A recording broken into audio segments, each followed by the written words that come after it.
What if a single family held the power to finance wars, rescue nations from collapse, and shape the very course of modern history?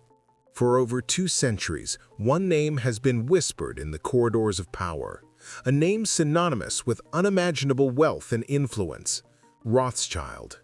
It's a name that has launched 1,000 conspiracy theories, a symbol for a shadowy cabal that secretly runs the world. But the real story is far more complex and, frankly, far more fascinating than any fiction. This isn't a conspiracy theory. This is the story of how a family from a German ghetto built a financial empire and became one of the richest and most powerful families in history. We're here to separate the shocking truths from the wild fantasies and uncover the real secrets of the Rothschilds, a blueprint for a dynasty that changed the world. Chapter 1: The Patriarch of an Empire. Our story begins not in a palace or a grand banking hall, but in the cramped, oppressive confines of the Frankfurter Judengasse, the Jewish alley. This was one of the last remaining ghettos in Europe, a narrow, walled-in street where Frankfurt's Jewish population was forced to live. The gates were locked at night, on Sundays, and on Christian holidays. It was a world designed to crush ambition and keep its residents segregated. It was into this world, in 1744, that Mayer Amschel Rothschild was born. His family name wasn't ancient or noble. It came from the red shield, or Rothschild, that had marked a family home built by an ancestor in the 16th century.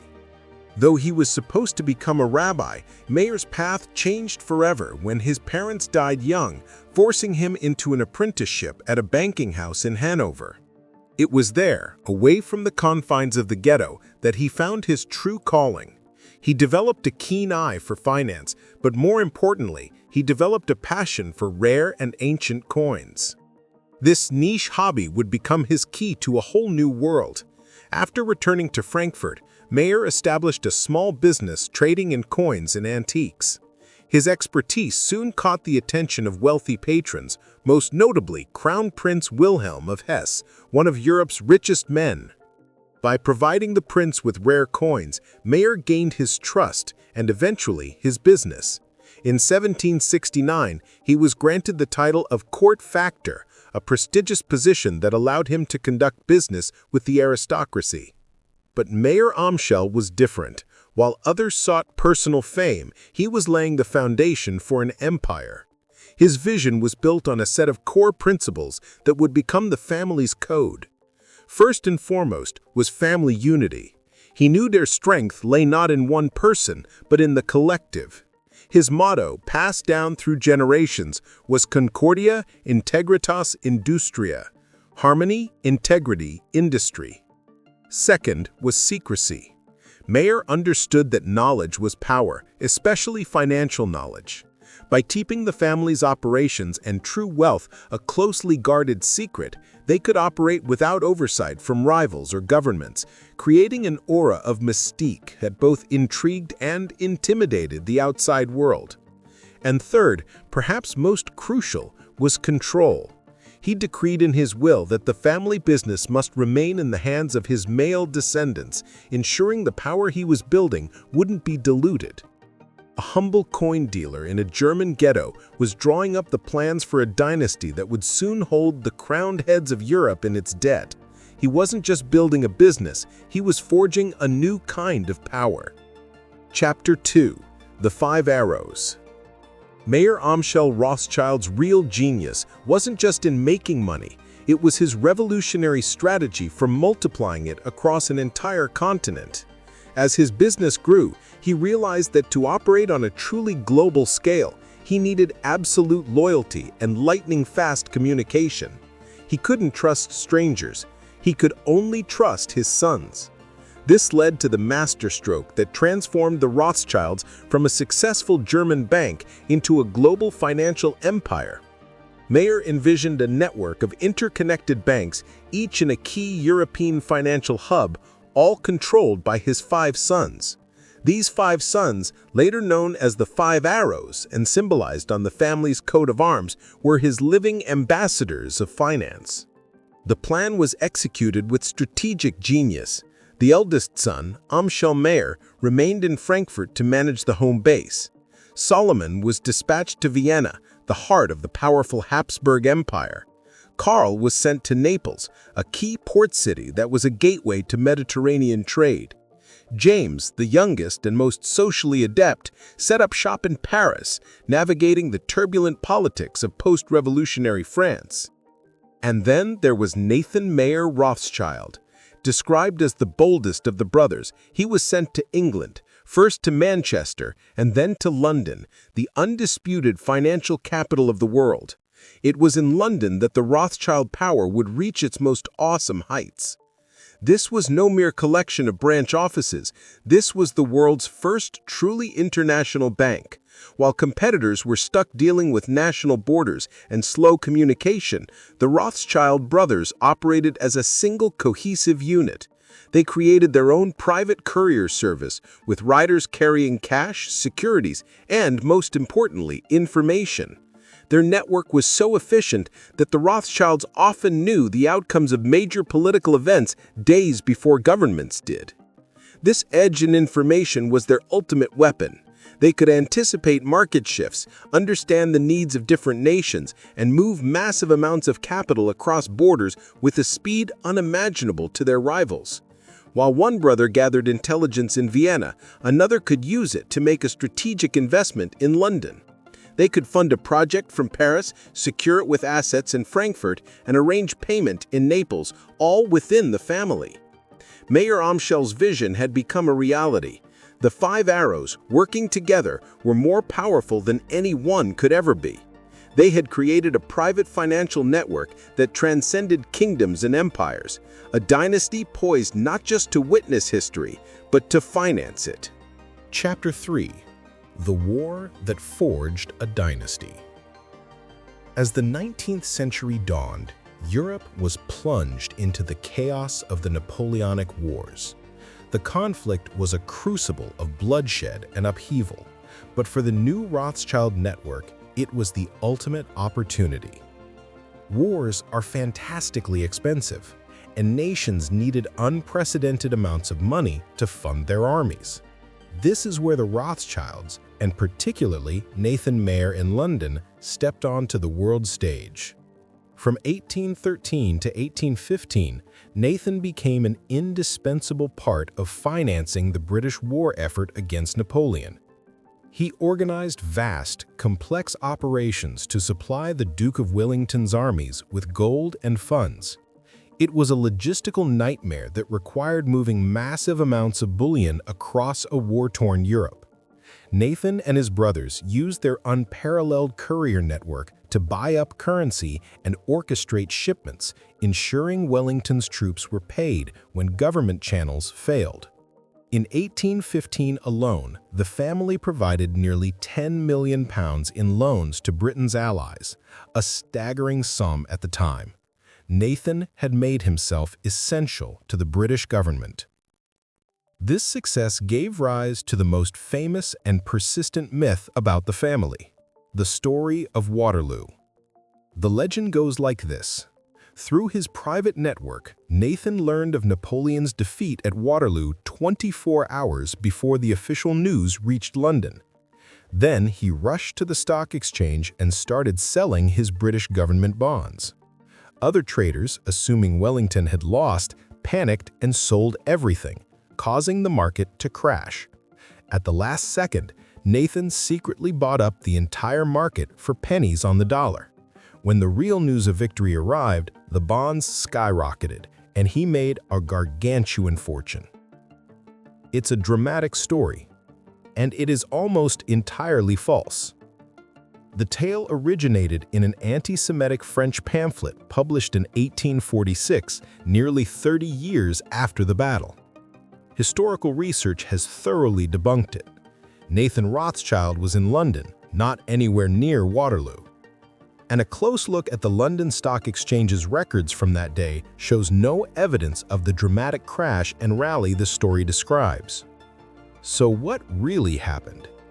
The truth, while less cinematic, is a far greater testament to Nathan's genius. His profits weren't from a single deceptive trade. His brilliance was in his long-term strategy. Nathan correctly predicted that with peace finally secured, the value of existing British government bonds would rise significantly. He positioned his firm accordingly. The enormous profits came not from a one-day scam, but from a calculated, multi-year investment strategy based on a deep understanding of geopolitical economics. He had bet on Britain, and his bet paid off handsomely. The Napoleonic Wars cemented the Rothschilds' place in the financial firmament. They had helped finance the coalition that defeated the most powerful military leader in Europe.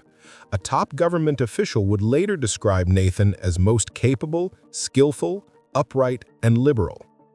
But in the public imagination, the line between financial genius and sinister manipulation blurred, giving birth to a conspiracy theory that would follow the family forever. The shadow of Waterloo, a battle they helped win, would paradoxically cast the longest and darkest shadow over their legacy. Chapter 4. The Bankers of Kings. With Napoleon defeated, the 19th century became the Rothschilds' golden age. They evolved from war financiers to the de facto central bankers for much of the continent. They weren't just serving governments, they were propping them up, and at times, proving more powerful than the state itself. This was powerfully demonstrated in London in the 1820s. Nathan Rothschild's power in the city was so immense that during a financial crisis, when the Bank of England itself was on the verge of collapse, he was able to supply it with enough gold coin to avert a total market meltdown. Think about that. A private family bank had effectively bailed out the nation's central bank. Their influence extended far beyond emergency loans. They pioneered international finance, funding the Industrial Revolution across Europe. They underwrote the construction of vast railway networks from France to Austria and invested heavily in mining and other key sectors. Two events from this era perfectly illustrate the breathtaking scale of their power. The first came after France's defeat in the Franco-Prussian War in the 1870s. France was ordered to pay a massive war indemnity of 5 billion francs, a sum designed to cripple its economy. The French government turned to James de Rothschild's son, Alphonse, in Paris. Alphonse organized a consortium of banks, with the Rothschilds at its core, to issue massive liberation loans. The loans were so successful that France paid off its indemnity years ahead of schedule, with the Rothschilds effectively helping to dictate the political stability of a major European power. The second, even more famous incident took place in London in 1875. The leader of Egypt was forced to sell his country's 44% stake in the Suez Canal, a vital waterway connecting Europe to Asia. The French were poised to buy the shares, which would have given them complete control. British Prime Minister Benjamin Disraeli knew he had to act, but Parliament wasn't in session and he couldn't get the funds in time. In desperation, Disraeli sent his private secretary to visit Lionel de Rothschild, Nathan's son. The secretary asked if the Rothschild Bank could front the government £4 million, an astronomical sum. Lionel, who was reportedly eating a grape, listened and asked a single question: when? The answer was tomorrow. Lionel popped another grape into his mouth and said, "You shall have it." With that gentleman's agreement, Britain became the largest shareholder in the Suez Canal, securing its imperial interests for generations. Lionel de Rothschild had done what the British Treasury could not. This was the peak of Rothschild power. They were more than just rich. They had become a sixth great power in Europe. They were involved in financing Brazil's independence from Portugal, provided capital for Cecil Rhodes' colonial expansion in Africa, and even lent to American industrialists like John D. Rockefeller. For a few decades, the pulse of global finance beat from the 5 Rothschild houses in London, Paris, Vienna, Frankfurt, and Naples. Chapter 5. Blood and Business.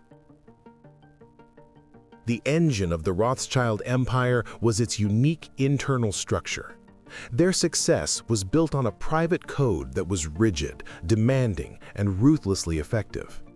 At its heart was one of Meyer Amschel's founding principles: keep the business and the bloodline pure. In his will, Meyer Amschel had stipulated that only his male descendants could have a share in the family's banks. This instantly created a patriarchal dynasty, but it created a problem. How could they prevent the massive fortune from being fractured through marriages to outsiders? Their solution was systematic and, to modern eyes, shocking. They married each other. For generations, the Rothschilds practiced intense endogamy, where first and second cousins were ideal marriage partners. This wasn't just a suggestion, it was a core part of their financial strategy. A marriage between a Rothschild in London and a Rothschild in Paris wasn't just a family union, it was a merger of assets that kept the wealth securely within the dynasty. The statistics are staggering. Between 1824 and 1877, of the 21 marriages contracted by the grandsons of Meyer Amschel, an incredible 15 were to women from within the Rothschild family. This absolute commitment to family unity was tested time and again, most dramatically during the revolutions of 1848. In Paris, angry crowds rioted and James de Rothschild's bank was on the brink of collapse. In London, his nephew Lionel de Rothschild heard the news. Without hesitation, Lionel wired a massive sum of money to his uncle James, shoring up the French bank and preventing its failure. It was an incredibly risky move, but the unwritten Rothschild code was clear. A Rothschild in trouble is a problem for all Rothschilds. Family survival trumped individual profit. Their family motto, harmony, integrity, and industry, wasn't just a platitude, it was a business plan. Harmony, embodied by their intermarriages and mutual support, was their superpower. This disciplined, clannish, and intensely loyal family structure was the secret scaffolding that held up their magnificent public empire.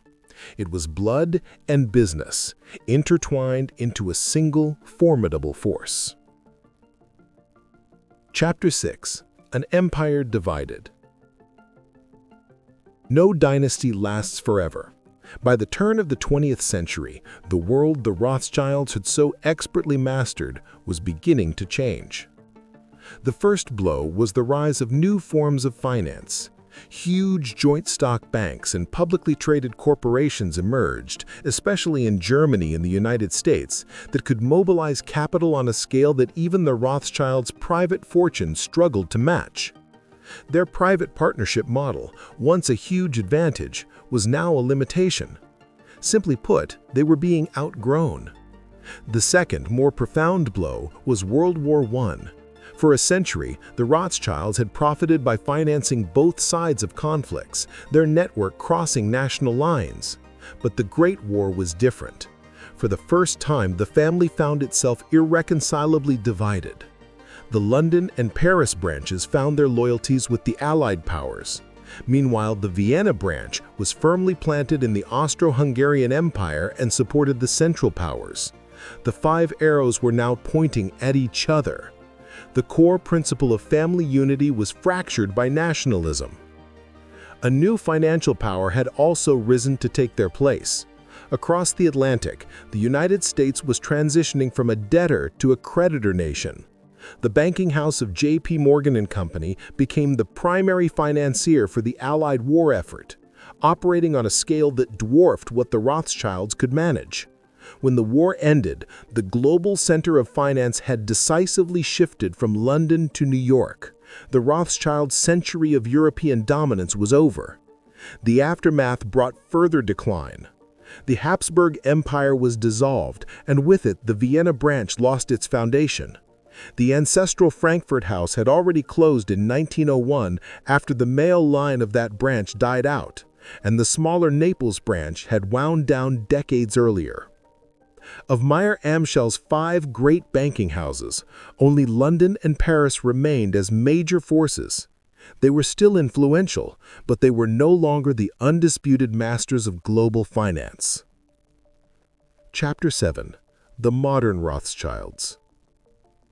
The 20th century forced the Rothschilds to adapt or face obsolescence. After 2 world wars, the rise of American financial power, and nationalizations in France in the 1980s, the family had to rebuild.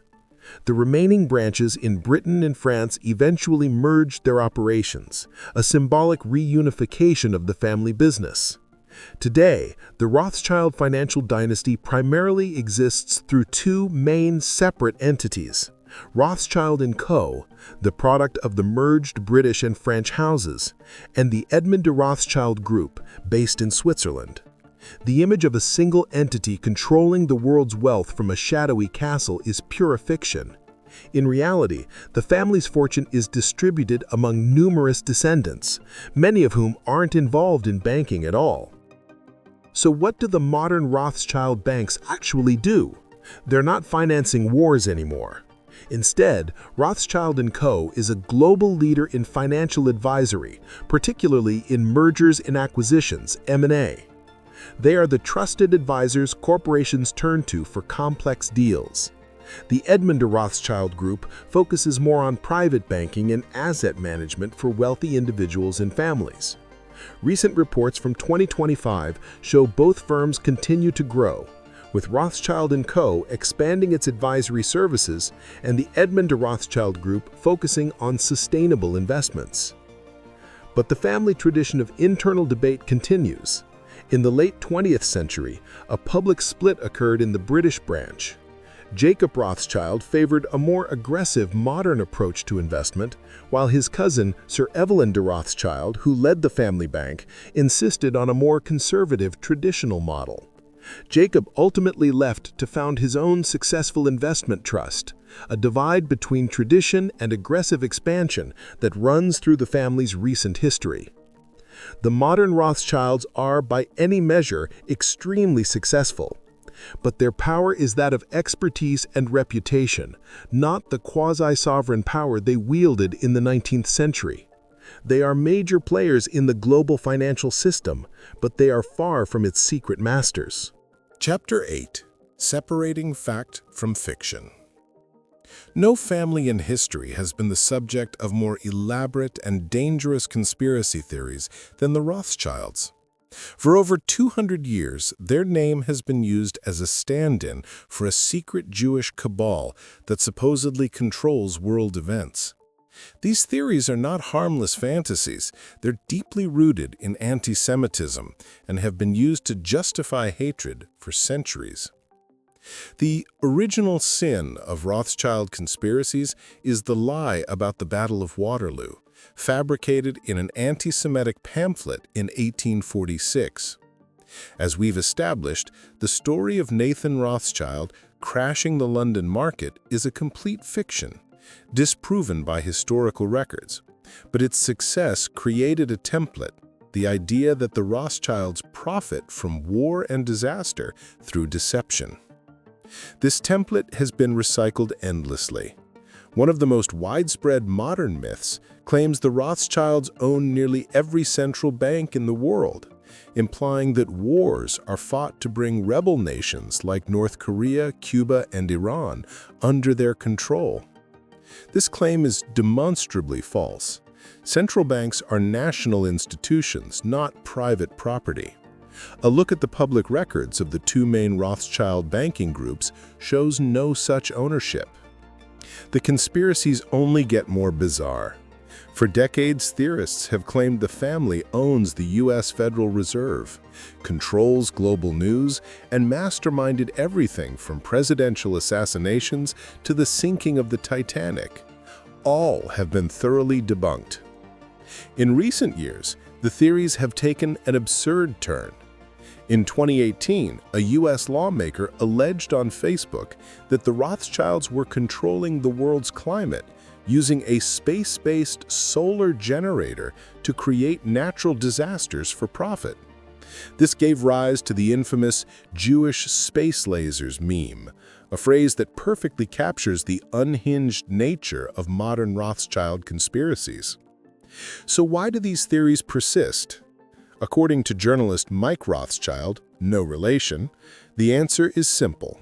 The Rothschilds are one of the most famous Jewish families in the world, and the conspiracies are a vehicle for anti-Semitism. They tap into age-old, hateful tropes about Jews controlling money, manipulating governments, and being secretive and greedy. The family's real history of success is twisted into a fantasy of absolute global control, providing a simple scapegoat for complex problems. The true story of the Rothschild family is one of breathtaking ambition, revolutionary innovation, and profound historical impact.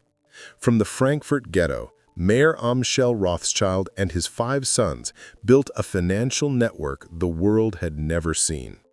They pioneered international finance, funded Europe's industrialization, and wielded influence that made them the peers of monarchs. They financed railways, helped secure the Suez Canal for Britain, and used their immense wealth to fund arts, science, and philanthropy. They were also instrumental in advancing Jewish civil rights, with Lionel Rothschild becoming the first practicing Jew to sit in the British Parliament. Their real history is remarkable enough. The secrets of the Rothschilds are not about controlling the weather or owning the world's banks. Their secret was a revolutionary business model built on family unity, an unparalleled information network, and an audacious willingness to take risks. The tragedy of their legacy is that their real, tangible success has been used for 2 centuries as the foundation for a dark and dangerous mythology. Separating the historical Rothschilds from the mythical ones isn't just an exercise in historical accuracy. It's a necessary act of pushing back against the enduring poison of conspiracy and prejudice. The real question is, what does the persistence of these myths tell us about our own time? If you found this journey into the secrets of history enlightening, be sure to subscribe to our channel and hit the notification bell so you don't miss our next investigation. And don't forget to like this video to help us separate more facts from fiction. Let us know your thoughts in the comments below.